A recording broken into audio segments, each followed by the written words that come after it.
नमस्कार साथियों, हमारे चैनल में आपका स्वागत है। आज 30 सितंबर 2025 है।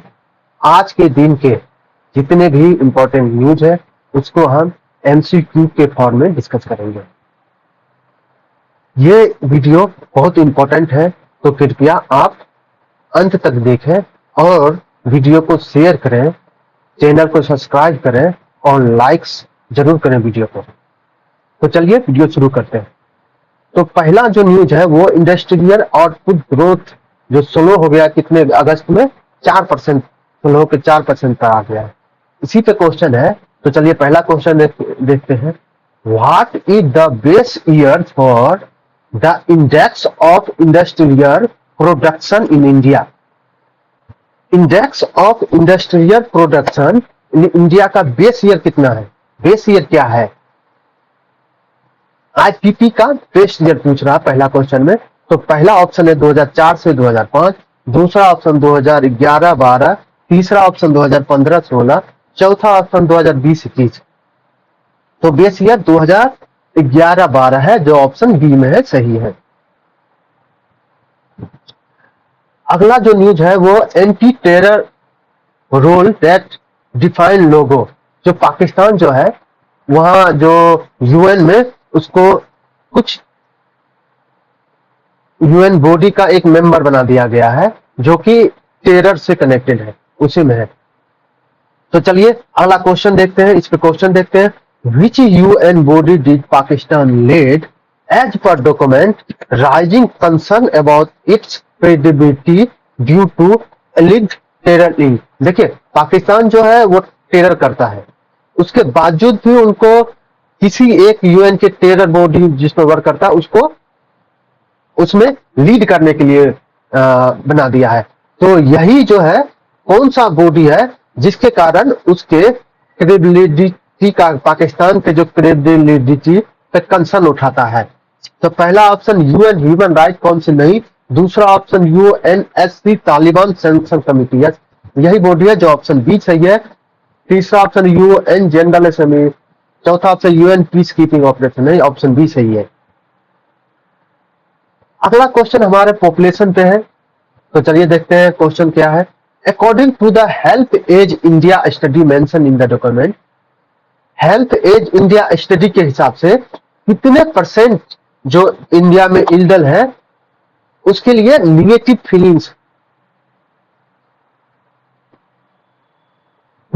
फीलिंग रखता है एजिंग के लिए, मतलब बुढ़ापा के लिए या जिसका एज ज्यादा हो जाता है उसके लिए कितने परसेंट इल्डर इंडिया में है जिसका फीलिंग निगेटिव रहता है?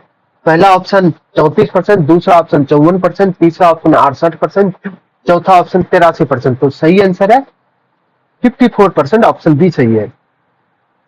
नेक्स्ट क्वेश्चन है एक्स सेंसरशिप से। तो चलिए देखते हैं। Under which section of the IT act 2020, IT act 2020 के किस सेक्शन के अंदर से home portal enforce content take down order किया है? जो सेहो पोर्टल में जो कंटेंट है उसको एक्स ने चैलेंज किया था, उसको हाई कोर्ट ने टेक डाउन कर दिया। तो किस सेक्शन के अंदर ये किया है? पहला ऑप्शन सेक्शन 86A, दूसरा ऑप्शन सेक्शन 69A, तीसरा ऑप्शन सेक्शन 79(3)B, चौथा ऑप्शन सेक्शन 80। तो ये जो टेक डाउन किया है एक्स के चैलेंज को, तो ये किसके अंदर किया है? सेक्शन 79(3)B के अंदर किया है। कौन किया है? कर्नाटक हाईकोर्ट ने एक्स के चैलेंज को डिसमिस कर दिया है। अगला क्वेश्चन है वासेनार एग्रीमेंट से कनेक्टेड, ये भी अभी न्यूज में है। तो क्वेश्चन यही है, इंडिया वासेनार एग्रीमेंट कब ज्वाइन किया है, किस साल ज्वाइन किया? पहला ऑप्शन 2013, दूसरा ऑप्शन 2017, तीसरा ऑप्शन 2022, चौथा ऑप्शन 2025। तो इंडिया ने 2017 में ज्वाइन किया। अगला न्यूज जो है रेल, अभी इंडिया और भूटान से ये रेल लिंक प्रोजेक्ट पास हुआ है, उसी पर है। तो चलिए क्वेश्चन देखते हैं। What is the total estimated cost of the two new rail link between India and Bhutan? India and Bhutan के बीच में टू नया रेल लिंक प्रोजेक्ट लॉन्च हुआ है, तो उसका टोटल कॉस्ट कितना है? तो टोटल कॉस्ट उसका 4033 करोड़ है। तो ऑप्शन बी सही है। मालदोवा में अभी इलेक्शन हुआ, उसी वो न्यूज में है, तो उसी पे क्वेश्चन देखते हैं। विच party one Moldova parliamentary election with 50.1% of vote, reinforcing it's pro western alignment. देखिए, मालदोवा में अभी इलेक्शन हुआ, तो उस इलेक्शन, पार्लियामेंट्री इलेक्शन हुआ, उसमें कौन सा पार्टी जीता है वही पूछ रहा है, जो कि प्रो वेस्टर्न अलाइनमेंट है, मतलब यूरोपियन की तरफ ज्यादा झुकाव। पहला ऑप्शन है पार्टी ऑफ सोशलिस्ट, नहीं, दूसरा ऑप्शन है party of action and solidarity, तीसरा ऑप्शन है डेमोक्रेटिक पार्टी, चौथा ऑप्शन है लिबरल पार्टी। तो ऑप्शन बी सही है, party of action and solidarity. अगला है China seek strong relation with North Korea. China और नॉर्थ कोरिया के स्ट्रॉन्ग रिलेशन न्यूज में था, उसी पे क्वेश्चन है। What does the document describe as China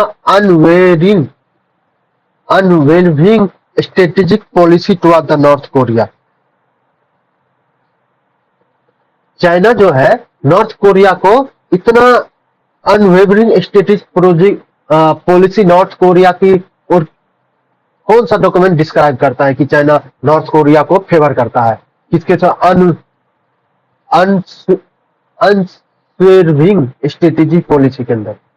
पहला ऑप्शन है इकोनॉमिक सैंक्शन, दूसरा ऑप्शन मेंटेनिंग डीपीआर के रिलेशन, तीसरा ऑप्शन है मिलिट्री इंटरवेंशन,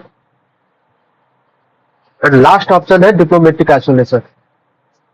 तो मेंटेनिंग डीपीआर के रिलेशन, चलिए इसके एक्सप्लेनेशन देखते हैं। Document stated that maintaining the relation with the democratic people of republic Korea is China unswerving strategic policy.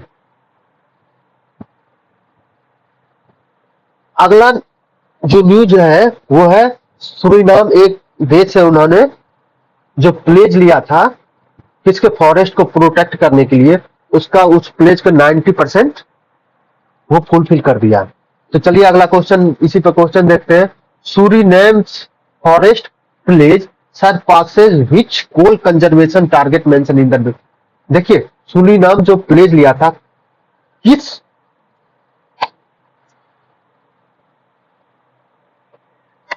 Global target conservation target को प्लेज लेके उन्होंने अपना पॉलिसी बनाया, जिसको सरपास कर लिया, वो 30x30 है। 30% लैंड को 2030 तक में प्रोटेक्ट कंजर्व कर लेगा, यही है 30x30। What is the new quarterly over time limit under Orissa में amendment to the factory act 1948। देखिए, जो नेक्स्ट क्वेश्चन है वो है उड़ीसा फैक्ट्री एक्ट 1948 पे है। उसमें new quarterly over time limit कर दिया है, किसको? फैक्ट्री एक्ट 1948 को अमेंड करते हो। ये कितना आवर्स लिमिट किया है? तो 75 आवर पहला ऑप्शन, दूसरा ऑप्शन 115 आवर, तीसरा ऑप्शन 144 आवर, चौथा ऑप्शन 200 आवर। तो 144 आवर, ऑप्शन सी सही है।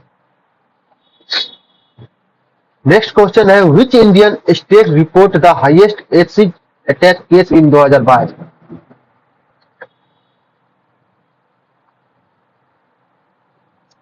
किस इंडियन स्टेट में हाईएस्ट एसिड अटैक 2022 में हुआ था? ये तो वेस्ट बंगाल में हुआ था, ऑप्शन बी सही है। नेक्स्ट क्वेश्चन है which Indian initiative as mention in the document as per SSTC involve 75 plus project in 56 country. किस इंडियन इनिशिएटिव के अंदर 75 से ज्यादा प्रोजेक्ट है और 56 कंट्री में है?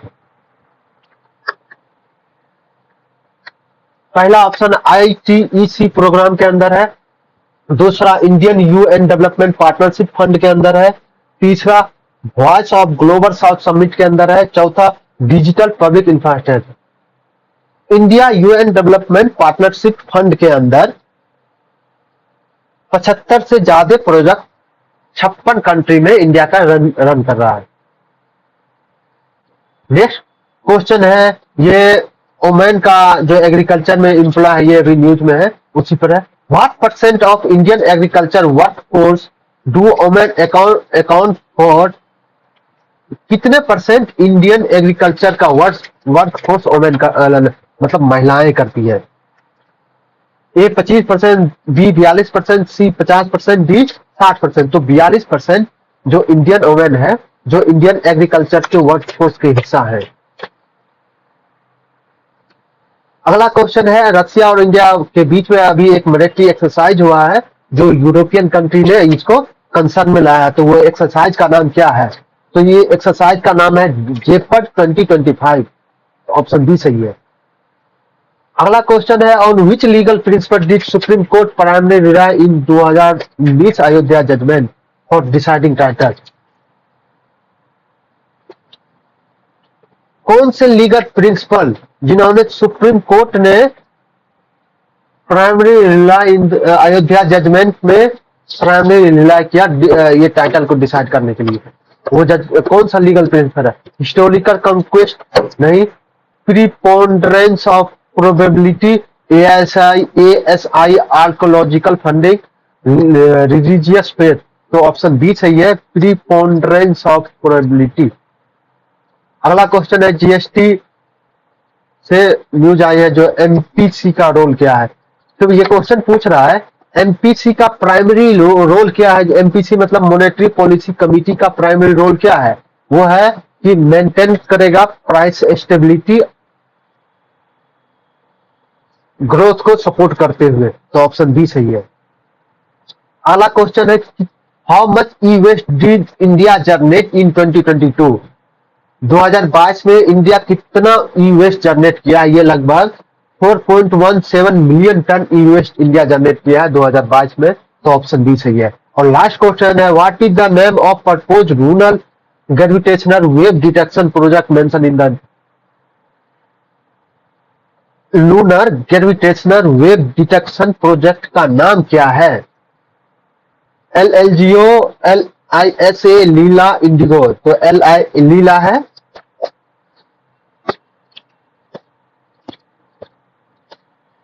तो इसी के साथ वीडियो यही समाप्त करते हैं। अगर वीडियो अच्छा लगा तो चैनल सब्सक्राइब कीजिए, लाइक कीजिए और हमको सपोर्ट कीजिए।